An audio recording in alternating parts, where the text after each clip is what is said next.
my brother was murdered by the police. And after that happened to him, I sort of went down a bad road, and I jumped in the deep end, and I was a heck of a soldier, like, you know what I mean? I wasn't afraid. I was just pure angry at the state over what he did, and I went down and did what I had to do, like, you know. But shouldn't all that carry on, like, yeah, my house got targeted loads of times. I had a few close calls as well, where one time I was standing outside my garden and I was waiting for someone to pick me up. So I saw the car coming around my field. So I goes, okay, I walked out, you know, walked down the steps in my garden, and then the car pulled up and the bottom window rolled down, and then someone had a Glock and he stuck it out, and I was saying, the fella in the front was saying, shoot him, and he's saying it's jamming, and he was cocking it. I rang the fella, I'm not going to mention any names, I rang a fella and asked him for a bit of work, and he says, have you got balls? And I said, I have balls of steel. And then I was put onto that, and then a half an hour later I did it. So as he made a run at me, I turned around to go into the cell to get the shank and the pole, but then I got a smack of a bar into the jaw. So then I went into the cell, and then there was about 4 or 5 of them coming on top of me. So they had poles, and they were saying crack him in the back. So I wasn't controlling anyone on the street. I was always my own man.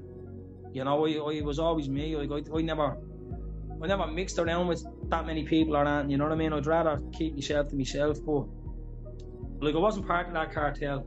Like, I had nothing to do with it. I don't know anything about it. I knew him to see. Like, he was very, very quiet. Like, he's like, you know, he was a taxpayer. Like, he was a worker. Like, a very, very quiet young fella. You know what I mean? He's totally different now the way he was on now. Like, that wasn't him. Like, the money just goes to his head. Like, and you know what I mean? It's just like, the way I look at it, like, someone makes a load. You know, when someone's in that game, that sort of gangland game. Yeah. When someone gets into that, you get into it because they want to make money. So they want to make money, you make money, and then you want to get out of it once you make your money. But it's like he got made money and then he's getting into it. Do you get what I'm saying? Yeah, no, I have no beef with anyone. If anyone has beef with me, fair enough. You know what I mean? Yeah, that's their business. But I've no beef with anyone. I'm not gonna jump out. I'm not gonna be provoked or anything like that to jump out and come back into the game.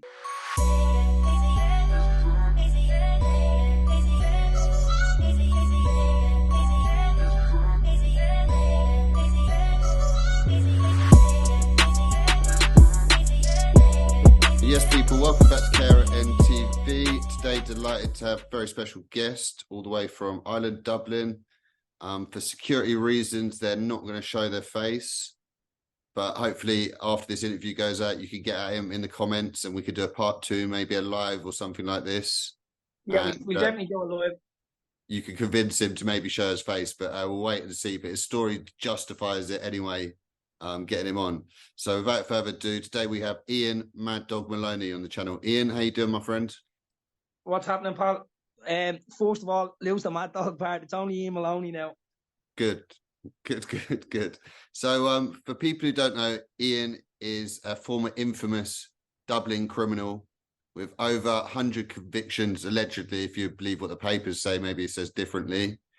He spent over 10 years in jail, was involved in over £1 million worth of jewellery robbery, armed robbery, allegedly been involved in feuds, been an enforcer for various other infamous criminals. If you believe all the stuff the papers say, been involved in everything, up and down. So hopefully we'll get you on to share your light. But most importantly, Ian has now turned his back on crime and is doing positive stuff. He's just jumped into the social media world. So all his links will be below for his TikTok, YouTube channel that he's just started, and his Facebook. And he's just released a poetry book as well. But we're going to get into all of that down the line. But like I said, most importantly, he's doing positive stuff now. So Ian, without further ado, let's get into it. So like I said, how's things, brother? Everything is all good. It could be better, but look, things could always be better. We're out in, we're free though, aren't we? That's it. And put my finger to my neck, there's a pulse, I'm alive, so it's all good. Do you get what I'm saying? Absolutely. So let's go back to the start, like we do, all the guests. Were you sort of always destined for a life of crime, or certainly to get into crime, would you say, from your childhood, or was it a happy childhood? or was it Yeah, no, tragedy that sort of put you onto that path? Would you say? yeah, no. It was a tragedy that sort of put me onto that part, that path of life. You know, like I was a happy kid. You know, I was never one of them people to be into trouble or anything like that. You know, I like the way I look at it, that life chose me over the tragedy I had. But growing up was all good. Like, you know, I'd be just like a normal kid. Like people even, I'd say people were surprised I got into that game of like which way I was. Like, you know what I mean? Because I was never, I wasn't reared in that life of crime like that. You know what I mean? Like that wasn't around me.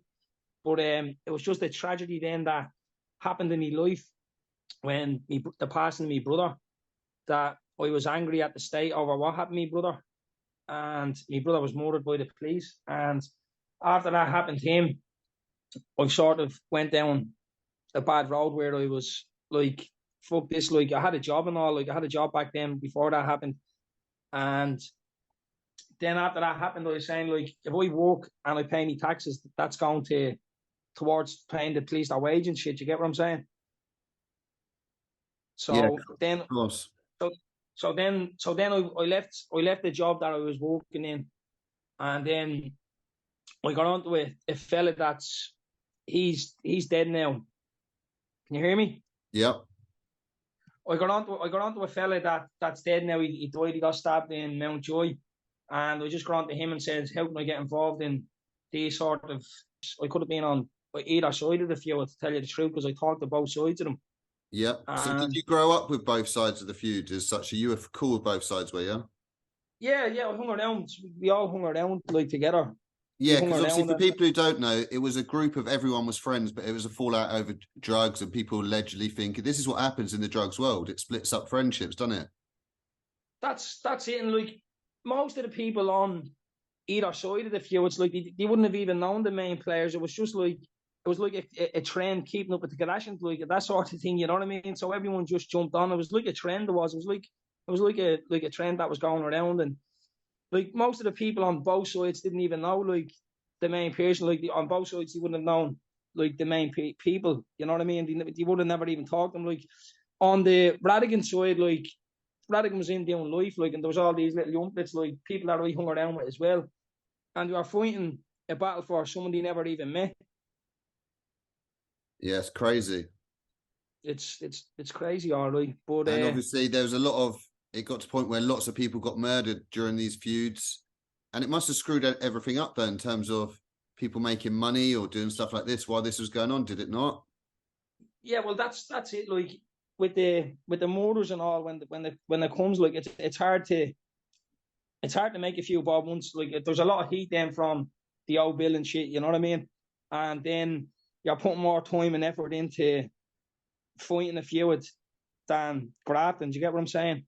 So and then it costs a lot of money as well when you're fighting a feud as well. You know what I mean? So like you'd rather just keep the head down and make a few bob than run around and bring a lot of heat on yourself. Of course. And it said from what the papers, right, it said that you were very close to Freddie Thompson during that period. Is that true or?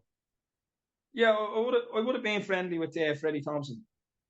And what have you got to say about Freddie? Obviously, he gets a bad write up in the press and that, but was Freddie always a good person with you? And you still No, good to... like one thing I'll say about Freddie, what you see is what you get with him. You know what I mean? He's not what you read about and what you get with him, but in person, like what you see with Freddie is what you get with him. Like, you know, he just says it the way it is. Like, you know what I mean? So there's no snakiness or anything. Or I wouldn't have anything bad to say about Frederick. Of course.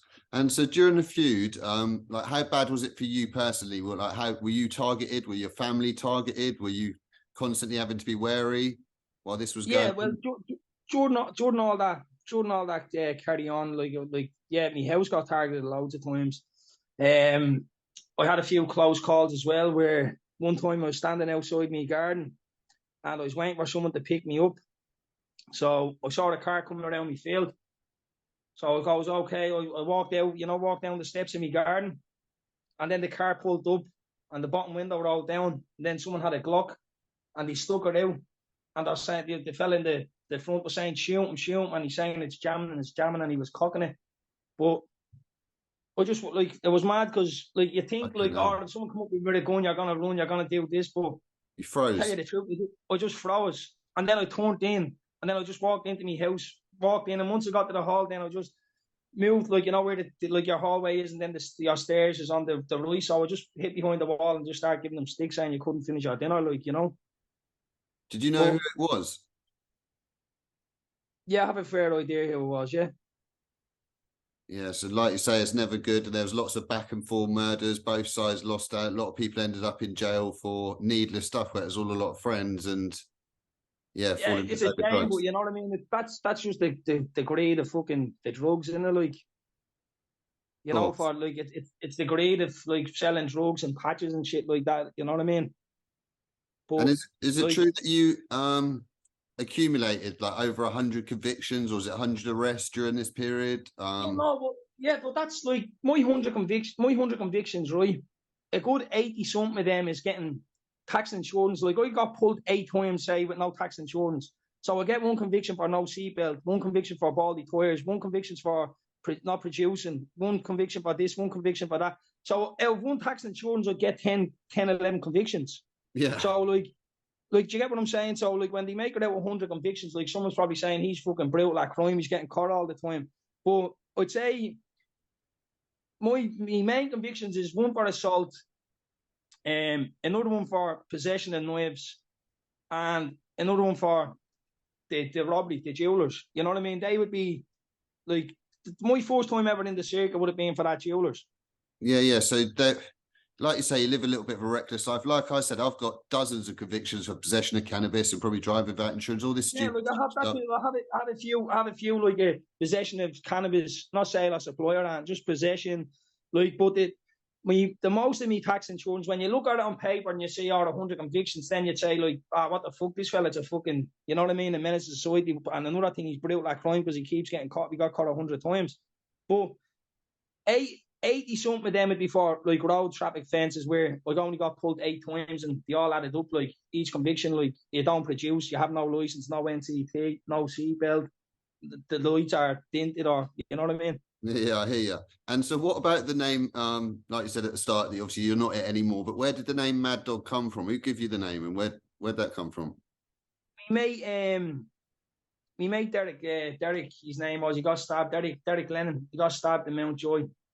He gave me the name. I don't know why he gave me the name, but he gave me the name and that name stuck then. You know, but probably because I had a set of balls and I was up for hunting. But that as well, like, you have to realise, like, my brother died, right? The state murdered my brother, so then I was angry at the state. As I said, I talked to both sides. So I went and I rang someone and said, like, the way I look at it, I didn't choose that, like, that life chose me, boy. What happened to my brother? So I rang and I said, I'll do anything for free. I'll do anything and I'll do anything for free. So, like, I knew these people weren't really me mates. Like, I Yeah. was only a 16-year-old running around with all sorts, thinking with a bulletproof vest on, and I wasn't even fighting with anyone. Do you get what I'm saying?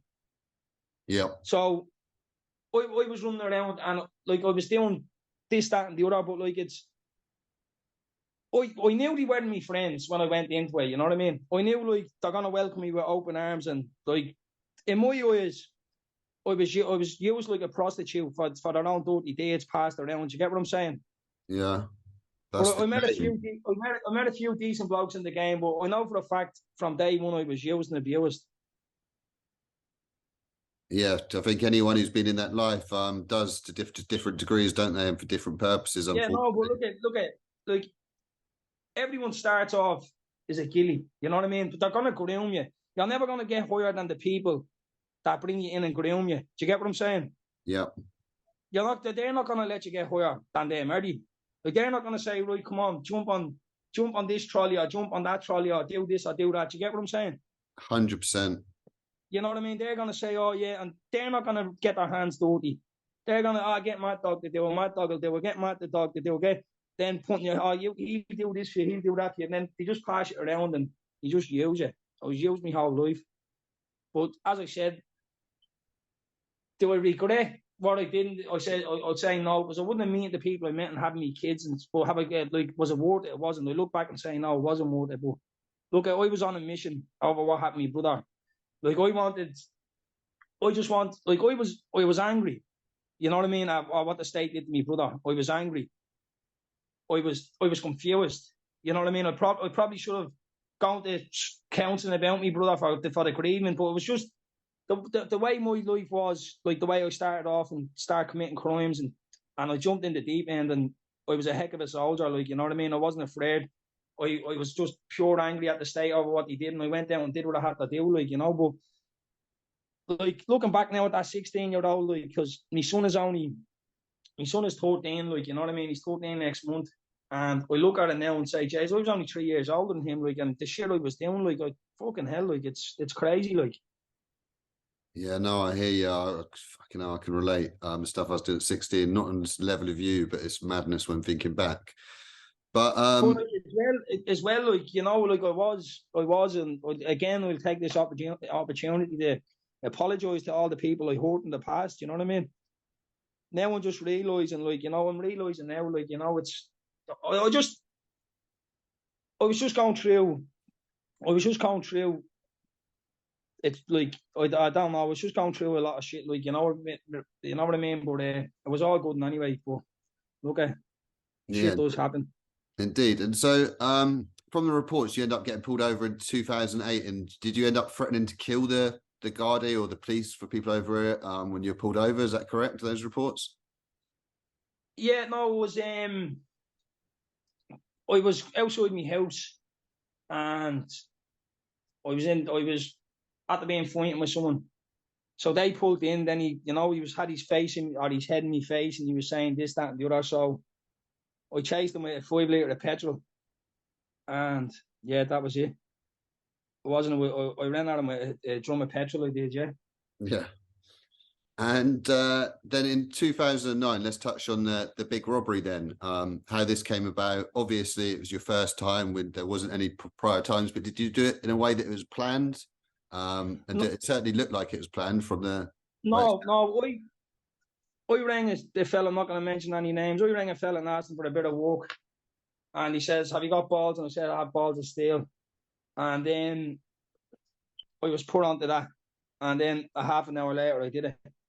Fucking hell. So before I did that, I was only told about that a half an hour beforehand. Now, a lot of people went to do this job, but they all bottled it. He hadn't got the balls to do it. So, again, Mad Dog, get him, he'll do it. Do you get me?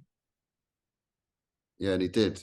And it wasn't your normal little jewellery robbery. You end up getting 1.2 million euros worth of stuff. Is that correct? Or was that an overestimate? Yeah, that's correct. That's correct. So you must have got fucking some bags of stuff then, some decent jewelry, some watches, high value watches. Yeah, what's it? Yeah, there was lots of Omega watches and other little, like, I was looking at rings with the price tags at 40 grand on them, and you're talking like a poxy little stone, like, you know, like, I never robbed a house or anything. I was never into robbing houses or robbing cars. I think that's a scumbag going into someone else's house to rob them. I know people are going to say, well, he walked into a jeweller's, but I think going into houses and robbing houses, I'm not into that at all. I think it's a scummy thing to do, and I was brought up to be taught like that as well. Yeah, of course. Do you get what I'm saying? So during the robbery, did anyone get hurt during the robbery, or it was just a case of you brandished the weapons and they gave up everything and that's how it went? Simple, quick. Yeah, no, it was branded, like, I just branded the weapon. I even tell you the truth. Before I went in there, the gun was loaded, and I even took the bullets out of the gun. Because, like, you know, if someone got hot-headed, like, I wasn't going in, like, even before I went in there, I'm saying, like, I was just angry at the state, and anything I ever did, I looked up and said, this is for you, bro, you know what I mean, before I did anything. But, like, before I went in there, I said, I'm not going to go in here, and that's the reason I took them out, because I didn't want to start letting shots off. Do you get what I'm saying? Of course. I didn't want to go in there, still, like, I'm walking into Dundrum Shopping Centre. I'm walking up the first flight of fucking stairs, like, do you get what I'm saying? Yeah. So I wasn't going in there to shoot anyone or let shots off. Like, that wasn't me. That wasn't my intentions. My intentions, like, I knew with a shotgun going in, I knew that would be enough. You know what I mean? I knew I didn't need to let shots off or to let anything off. I didn't have the intention of going in there to let shots off. So, like you said, it's gone as smoothly as it could. As such, no one ended up getting hurt, other than maybe, well, obviously, I'm not putting it PTSD from it, bit of shock. Yeah, no. But listen, with that, like, you know, I just want to highlight there with something like that. With that, like, you had to get stressed, right? But, okay, You walk in there, you're gonna stick a shotgun up to someone, right? They are gonna get a bit worked up, and I apologise to everyone in the shop that day. You know what I mean? And I apologise to them now, but you have to realise, once they get their claim, once they get their few quid, you know, off the state, that stress will go away. Do you get what I'm saying? But what about the people, like, when you're doing armed robbery and there's people there, right? Like, you get 10, 15 years for an armed robbery, right? And with the victim impact statements and all the stress it calls. But I just want to bring this up and highlight this. But what about people that are doing rapes? They're victims with their victim impact statement and they only get about a year or two. Do you get what I'm saying? Yeah, no, it's disgusting. I know I'm jumping story, and that's another discussion for another bleeding yoke. But yeah, no, I went. What happened? I just walked in, right? I walked up the stairs. I was dressed as a builder, right? I had a hoodie on, and I had a hard hat on. So I had the shotgun, the sawn-off shotgun. Yeah, I had a lace, right? So no one could grab the gun on me. I had a lace wrapped around the butt of it, and I had the lace wrapped around me wrist, tied it around real tight. So I walked in, there was a little coffee shop at the side entrance. So I walked in there, went in, walked up the stairs. This is how quick it happened. I walked up the stairs, bang. There was this fella I can remember. He's about 6 foot something. He's a big motherfucker. Like, and when I first looked at him, I was saying, right, this cunt's going to be a hero, you know what I mean? But I just walked in, everything went smooth. I just said, listen, everyone up against the back of the wall there. Don't worry, it's not use our money. I'm not robbing you. No one's going to get hurt. Just relax, get up against the wall. I was real polite, you know what I mean? I wasn't jumping on, shooting in the air. Like, I think that makes things awkward then in robberies, you know what I mean? If you're calm and have them calm, everything goes sweet. So then I turned around and then I saw a woman and she was in the back office. So she started sort of tiptoeing, you know what I mean? So then I knew, like, I had to get her onto the main ground. So I just gave a little whistle, like, over here. Then I just put them all in the corner of the shop. And the fellow I was with, he cleared out the window. Now everyone was looking in the window, like, laughing, and like it was a mad little situation. But we are in there for a minute and then back down the stairs and gone. 1 minute we are in there for. Fucking hell. So clean getaway, end up getting away. Clean getaway. Yeah, clean getaway. The thing that got me, sort of put me in the spot, was, see, when the robbery was going down. Yep. A certain individual, he drove around in the car. You know what I mean? In my own car. So he drove around in my own car and drove by the grounds while it was happening, because obviously he thought we bottled it or something. And in the back of the window, it had a little sticker saying, "Beware of the dog." So they zoom in the camera, that got that, and then he said people in the shop picked me out. Now, I don't know how they picked me out, because my hood was up, my hard hat was down, like, you know what I mean? Like, you wouldn't have been able to pick it out. And in the section, he said they had a lot of CCTV footage, but there was no CCTV footage produced to me on the section. Do you get what I'm saying? Because they could have, you know, and the reason that wasn't produced to me, because it would have fucking up the statements of the people in the shop and saying, how would you recognise him? Do you get what I'm saying? So I don't know why there was no CCTV. There's over, that's what they said in the section, there was over 250 or 260 CCTVs where you walked, but not one of them was produced, because the simple reason of that was because the people in the shop then would have been shown that they were lying, that they were able to identify me the way I was wrapped up. Yeah, so it was a fit up.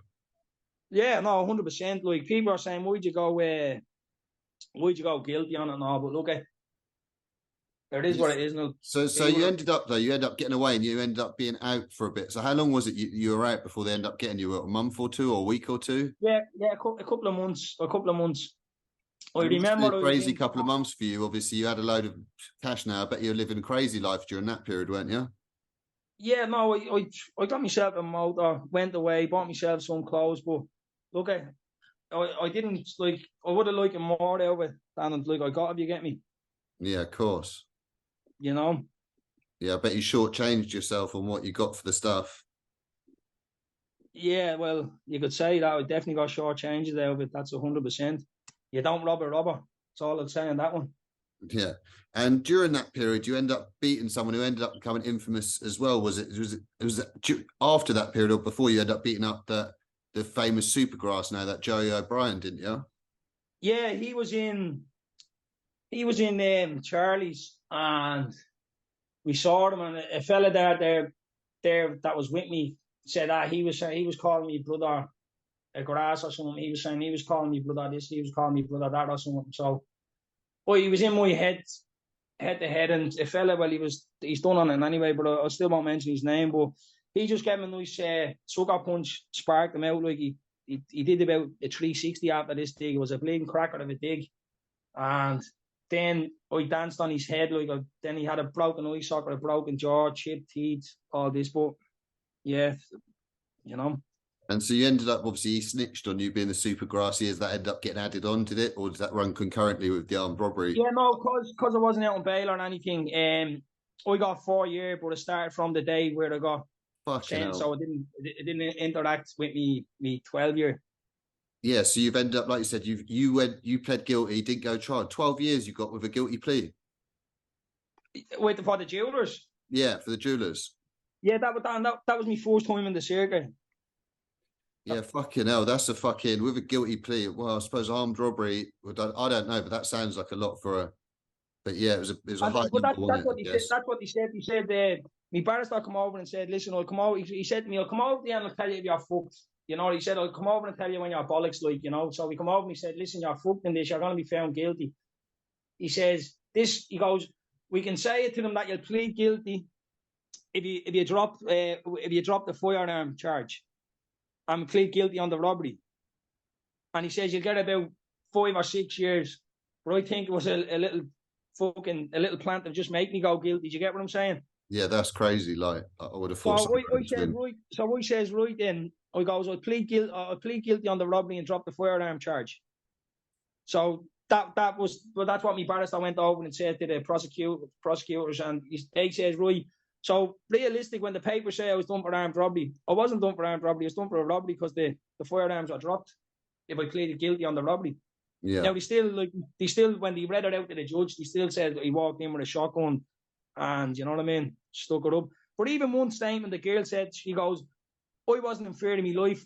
I knew by the way the fellow was talking, like she goes, I knew he wasn't going to use the gun. She goes, I wasn't in fear of my life, and that's one of the workers said that in their statement.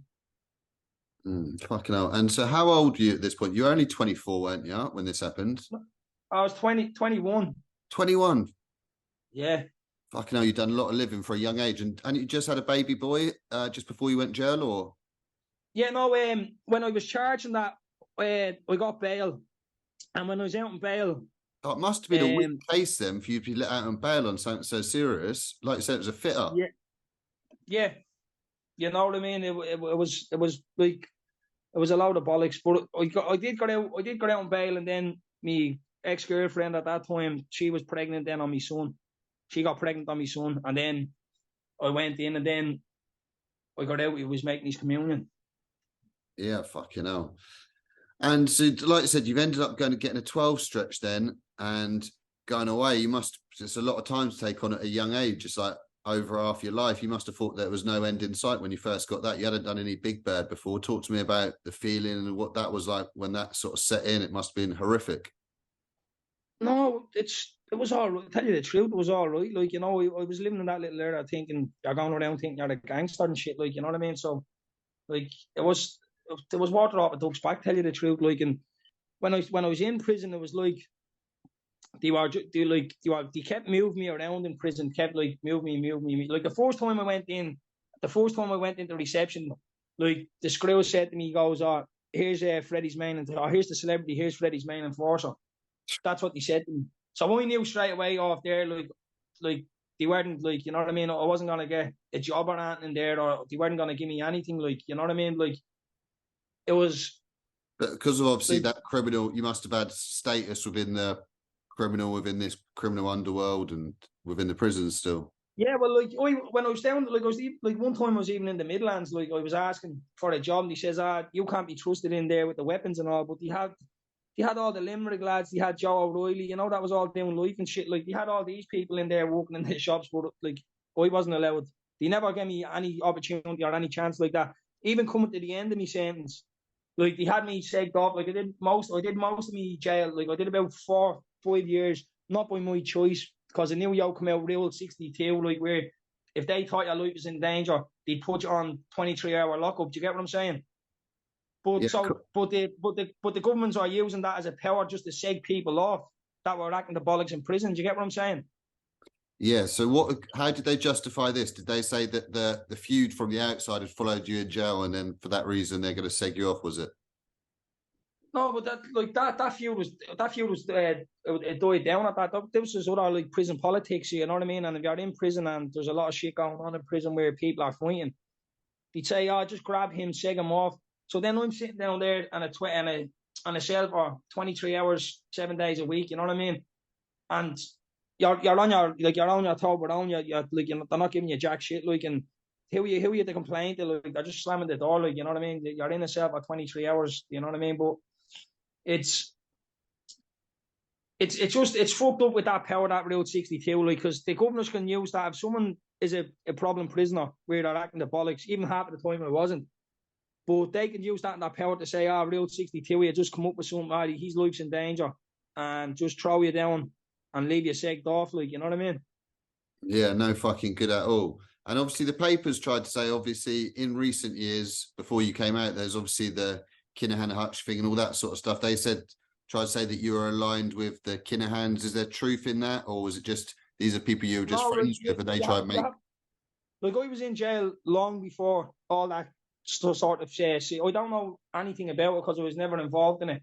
But what I will say on it is, like, I was in prison when all that allegedly kicked off and all this, that, and the other. Do you get what I'm saying?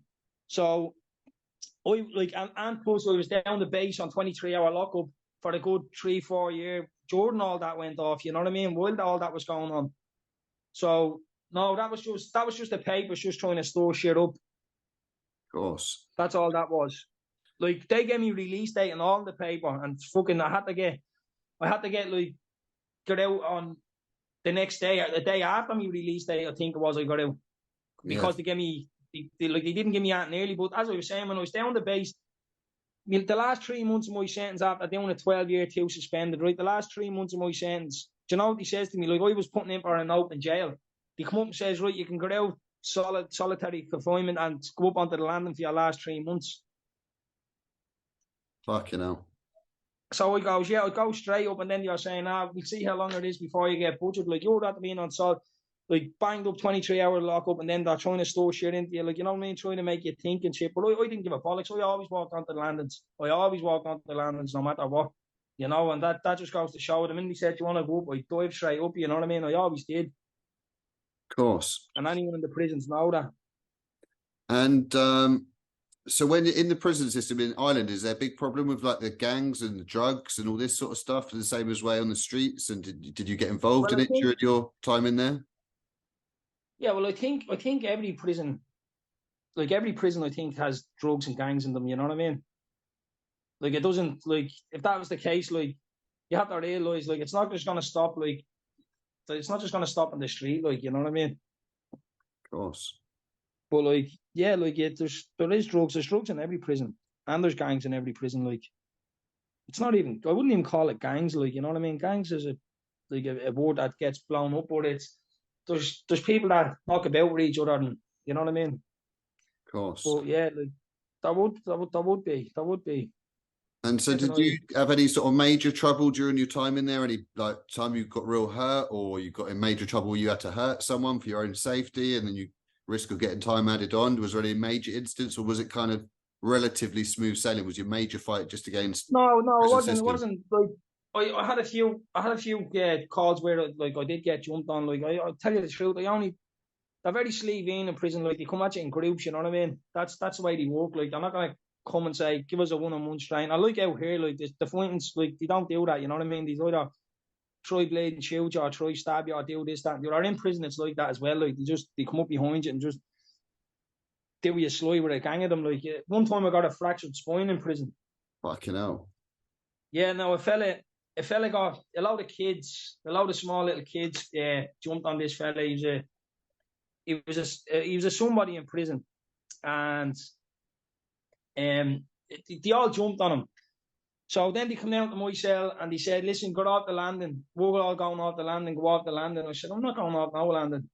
And then word got around that I gave all the blades and whatnot to the little kids to do this fella in. But it was not like, it was nothing of the sort. It was bollocks. I tell you now, I was straight after getting a fractured spine, I'd say, yeah, I did. I'm delighted I gave them now. Do you understand what I'm saying? Yeah. But I had nothing got to do with it whatsoever. And do you make a full recovery? No, it was grand. I was standing there outside my cell, and like the screw said to me, the screw come up to me. He was cousins with one of my best, or me mate that died in prison that I found in the cell.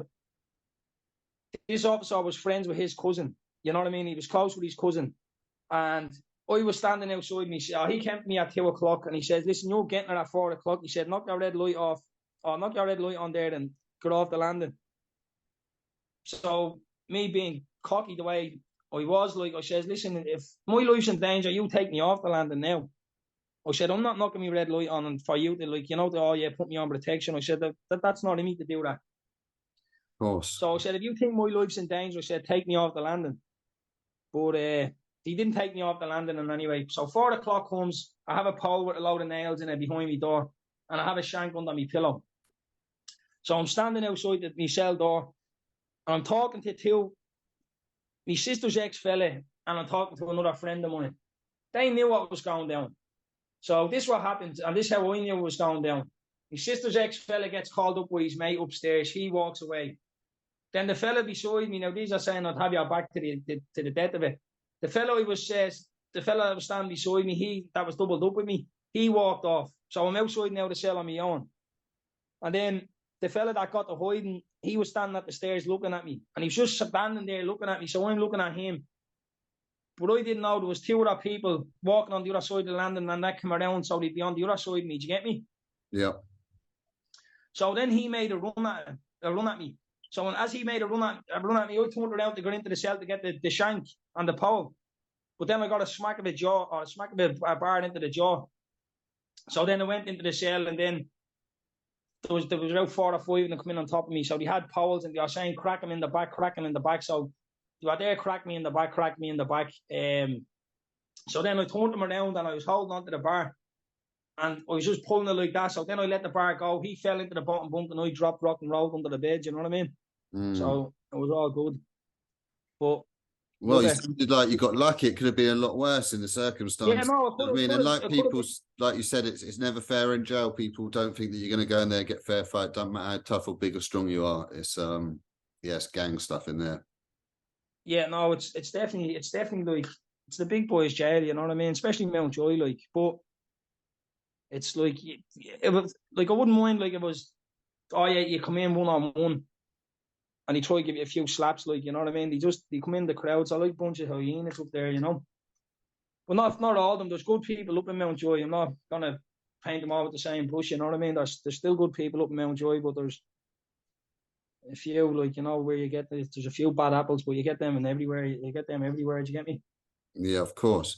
And what was the major thing that allowed you to get through your, obviously, time in jail? Was it exercise, smoking weed? Was it reading? I know you're into poetry now. What was the one, or was it a combination of a bit of everything that allowed you to get through that? My son, like, you know what I mean? That's it, my son, getting out to my son. You know, but how I got through, like, my day to day, it was just poetry, and I read a lot of poetry. Yeah, fair play to you. I mean, being away from the family, that is definitely, and the loved one, that's the hardest thing for sure. I can relate to that for sure. So no, definitely, especially when your kid is only 2 weeks. But like the day my son was born, like, that changed my life. Seeing him, holding him in my hands, giving him that kiss, you know what I mean? That changed my life. I would have changed my life. I would have changed my life back then if I didn't go to jail. I'll tell you the truth. I would have knocked it all on the head. The day my son was born, like, that's what I said to myself, I'm knocking all this on the head. And then I ended up getting done, like, getting sentenced. But like, if that didn't happen, I would have never stayed in the game, tell you the truth. So how long of the 12 did you end up serving, Ian? When I was in there, I got caught with a phone. like, so out of 10, you'll do 7.5. We just did over 7.5 because in there I got a couple of phone and I assaulted a prison officer. Fucking hell. What were the circumstances of assaulting the prison officer then? It was a bad day for you and he got you at the wrong time, or was it just... No, he gave me a punch, so it was more like self-defense. He hit me, he gave me a dig. He was searching he for a punched you first? Yeah, because I had the mobile phone down me jocks, like, and then he said, hand it over and gave me a dig, so we just locked onto him. Fucking hell. And you know, towards the end of your sentence, you've done a long time in jail by this point. So you must have been coming to 30 years old or 28, 29 towards the end of your sentence. What were your intentions? Were you thinking, oh, I'm done with crime, I don't want to be doing a long stretch like this by the end of it? Obviously, the feelings of it's cool gangster stuff when you first went in, they must have gone, and you must be wanting to be around your son, surely, at them points. Yeah, no, I wasn't even thinking of gangster stuff or that, like that, or, oh yeah, I don't want to do more long jail or this, that, and the other. That, nothing like that came into my head. All that was in my head was getting out to see my son.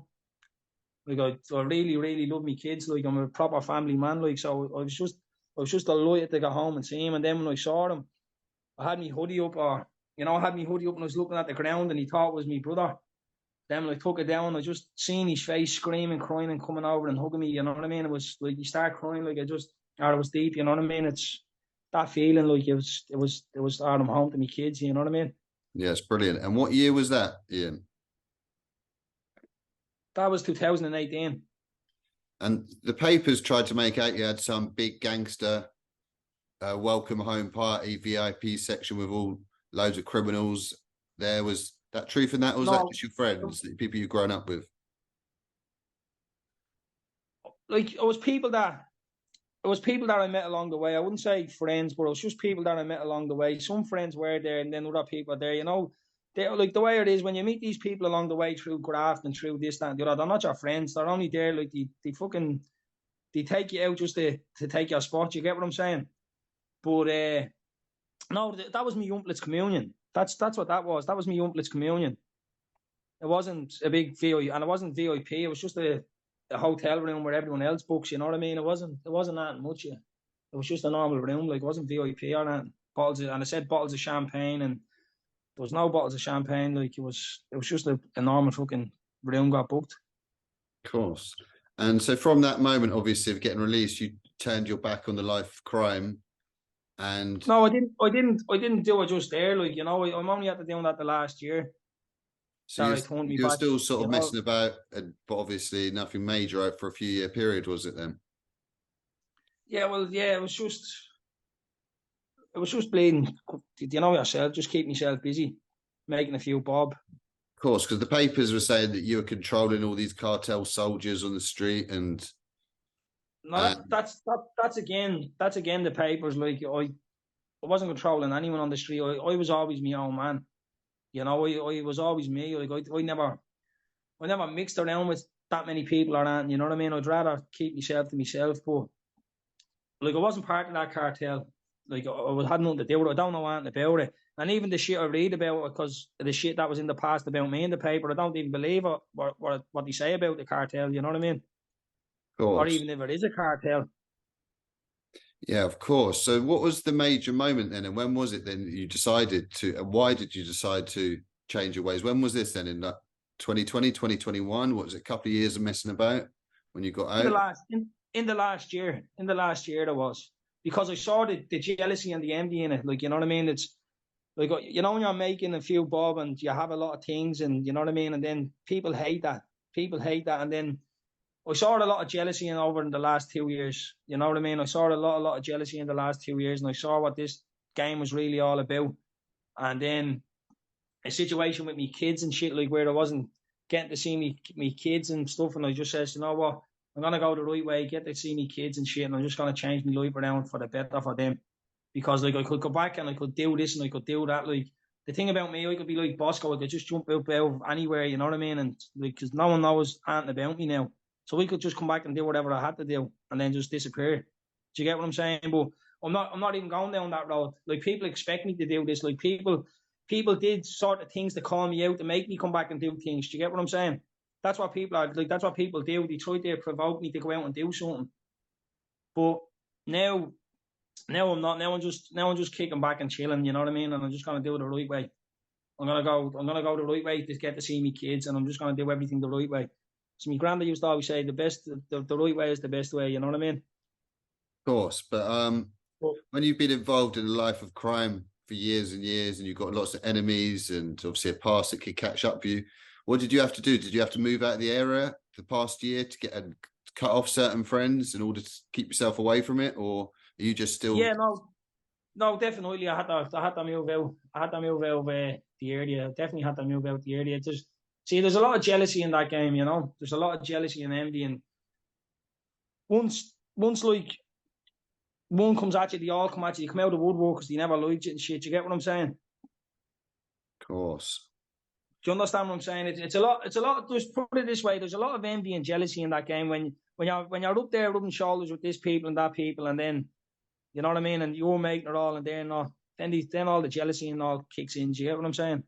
Like the people I met being around the last 2 years, like they're not even friends with each other. Like you'd walk into a party and they're drinking and they're talking about this person and that person. I'm not one to talk about people, but then the next night you'll see them on the Instagram story with that person, and you're saying, I'm glad I even wasn't talking about that person, because now he's best mates putting up his art. Like, it's the crew that I was with, the few people that I was hanging around with, they all hate each other. You know, they all talk about each other, they all hate each other. So like I just said to myself, you know what, I'll just step out of it. And the last 2 years I saw that, like, you know, I saw what they're all about, and I just stepped out of it. Of course, the streets and the underworld and the crime, everyone's plotting on each other. It's no good at all. Yeah, no, 100%. They're all, and you know what? They're all just smoking crack, sniffing coke, and you know what I mean. That's it. And they're just all sitting there day in day out sniffing coke, talking bleeding Pablo. Do you get what I'm saying? But these people will these people wouldn't do jack shit, like, because they get their little their minions to go out and do it. Do you get what I'm saying? Like, they talk a good talk, like. And so what have you been doing the past year then, Ian, in order to support yourself and to keep yourself busy and to avoid the temptations of going back and giving someone a slap? What have you managed to stay away? I just, you know what, I go out and I do some volunteer work and some charity work, and I just keep myself busy in that way. Do you get what I'm saying? So I do a lot of volunteer work and a lot of charity work. So that's what I do, just to keep myself busy. And I definitely won't go back into that game. 150% I wouldn't. You know? Yeah. And so have you had to cut off your old associates who are still in that life to avoid getting sucked back in? Yeah, no, 100%. Yeah, like I wouldn't have any contact with them anymore. I wouldn't have any contact. They're not my friends. They never were my friends. So you know what I mean. I'm delighted to lose contact with them. Of course.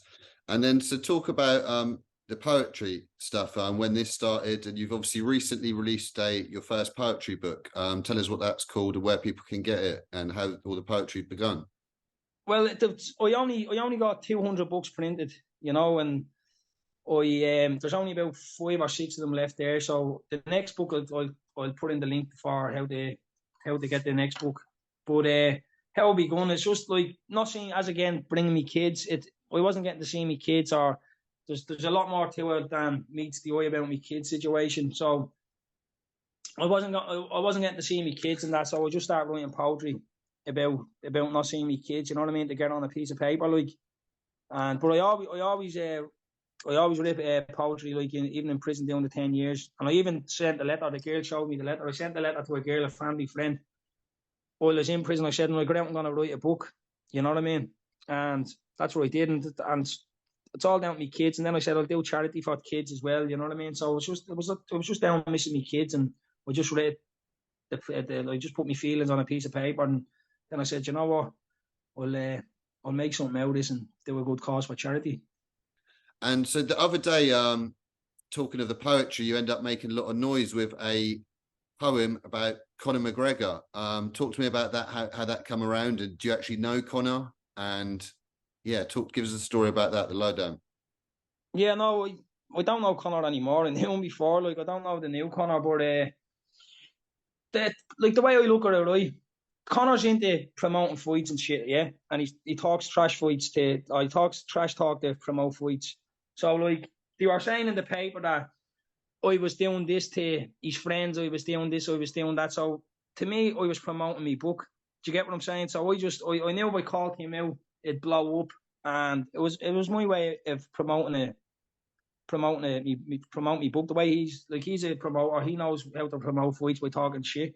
So Yeah, no, fair play to you. So you just took a leaf out of the Conor McGregor genius no, book of marketing. I wouldn't say I took a leaf out of it. I took a leaf out of that to help to promote. Like I wouldn't have taken a leaf out of him, but Well, he's a I took a promotion leaf out. genius. That's why he's earned so much. So yeah, it was a That's clever thing for you to do. that's what I'm saying. Like, he's good at he's good at what he's doing. Hats off to him for that, making money and shit. Like so, it was me promoting. It was me promoting. But like he come back, he wrote his own little poem and come back at me with it. And what were your feelings about that? What you come back with? It was all shit, mate. Like realistic. Like I could have keep on coming back with more poems. Like the promoting fights, the promoting business is his, but the poems like would be mine. You know, I could have coming back and wiping the floor with him, but I said I'm not even gonna go into a tip or that. I fight fair. You know what I mean? I come at one, he come at me. You know, I'm not gonna waste me time and energy. You know what I mean? Back and forward with him. I have books to write and. Of course, fair play to you. But what was Conor like back in the day then when you knew him? Did you get on with him? Did you always know he was going to be a fighting? No, I knew him to see. Like he was very, very quiet. Like he's like, you know, he was a taxpayer. Like he was a worker. Like a very, very quiet young fella. You know what I mean? He's totally different now. The way he was on now, like that wasn't him. Like the money just goes to his head. Like, and you know what I mean? It's just like the way I look at it, like someone makes a load. You know, when someone's in that game, that sort of gangland game. Yeah. When someone gets into that, they get into it because they want to make money. So they want to make money, you make money, and then you want to get out of it once you make your money.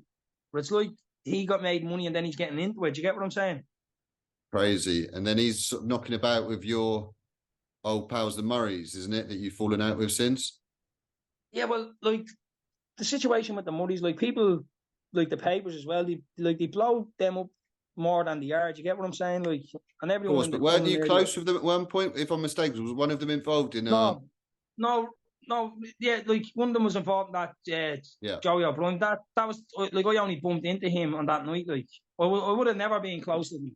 No, I would have never. Like I would have knocking about with them through people, but like if it wasn't for the person that I'd knock about with them for, like I wouldn't have never been with them. No, they're not my cup of tea. And so where did the fallout come with them then? The fallout. I don't like. It was just the fallout came with them. It's too much to get into where I can't get into at the moment. Yeah, no problem. Like, I was like, what I can say is, I was questioned at shooting at our house. I got brought in and got questioned. And what I can say to you, what was put to me, it was put that they were talking shit about me on this. What I was put to me in the station. They were talking shit about me, like calling me all different names, rats and this, that, and the other, all over social media. Then it was put to me that I put up a load of shit talking about them and calling them out on my social media. And then it was put that they went down and did something to a house that would be close to me. You know what I mean? And then it was put to me that I went down and shot up their gaff. Of course, so no good. But what have you got a message for anyone who thinks you're harbouring bad feelings and any of your past enemies, whether it be Murray's or other people, that you're done with that life, or that any sort of you've got no interest in beef or old street beef or anything, or of your enemies from the past? Yeah, no, I have no beef with anyone. If anyone has beef with me, fair enough. You know what I mean? Yeah.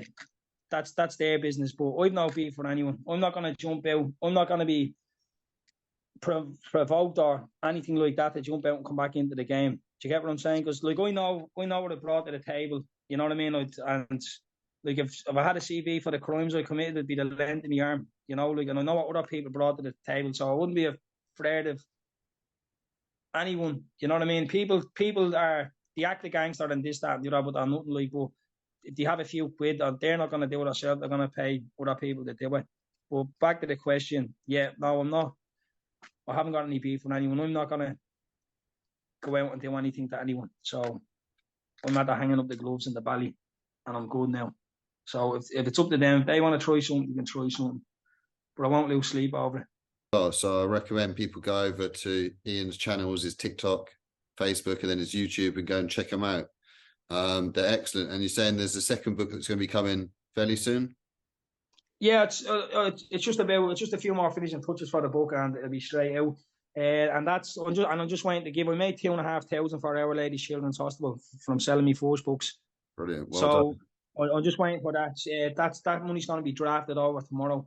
So it'll probably take a couple of working days for them to get that. So as soon as I get the big check and hand the big check to the hospital, I will crack on me. I'll publish my second book then, and that's for kids with autism. And what about a autobiography? Actually, your life story. Obviously, you certainly must have a love for writing now, or you just strictly sticking to the poetry at the moment, and maybe a little bit. No, I'm going to publish 5 books, and then like me publisher, she wants me to crack on and do my life story straight away. She's saying don't mind the poetry books, because like when I'm talking here, like I can express better when I put me pen to the paper. Do you get what I'm saying? Like instead of talking, like I'm not a good talker, tell you the truth. But if I sat there and write everything down, I'd have it to a T. And what I want to do, I want to write it myself. I'm not going to get someone to ghostwrite it for me, but I want to write it myself, because if someone said to me, "Oh, like put it to where that," like probably people will probably laugh at me, but I want to write it myself which way where it'd make a good movie. Do you get what I'm saying? Of course, yeah, no, 100%. I wish you luck with all your ventures And moving forward. I'm gonna start writing that next year. Yeah, no, good luck with you with all that. And like I say, you jumped onto all the social media now, and so hopefully we get your YouTube. You're going to start producing more content, putting that on YouTube, doing some lives on YouTube as well as your TikTok. Yeah, that's what I'm thinking. Like, I'm not like I'm not a good talker, like, you know what I mean. But I'm gonna just, like, Rome wasn't built in a day. If anyone told you was, they're talking bollocks. But I'll get there, like, eventually. You know what I mean? I feel Yeah, more no, comfortable in talking of out. course. And what's your social media links? Like I said, they'll be in the description, guys, below this video. But Ian, what are the links? What's your YouTube? What's TikTok? And what's your Facebook? My Facebook is Ian Maloney. My TikTok is Ian Maloney 1987, and my TikTok or my YouTube is Ian Maloney as well. It's all Ian Maloney. So, guys, look, the links will be below as well. And is there anyone you want to sort of give a shout out to at all? And like I said, I'd give a shout out to Plastic Paddy. Obviously, I see you on his channel, big fan of his stuff. And so then that made me obviously want to reach out. Obviously, I'd seen your story before. But yeah, shout out to Plastic Paddy. Shout out to Paddy for contact me. Shout out to, but a big shout out to me kids, and that I love you to bits, and I'm always thinking about you. So a shout out to me kids. Of course. Well, look, I much appreciate having you on the channel. And guys, any sort of questions, comments, put them in the comments below. And hopefully we get Ian back on. I'm sure we'll get him back on. Hopefully we can get him on, showing his face at a certain point. And but yeah, look, much appreciated for coming on. And yeah, until next time, guys, thank you very much.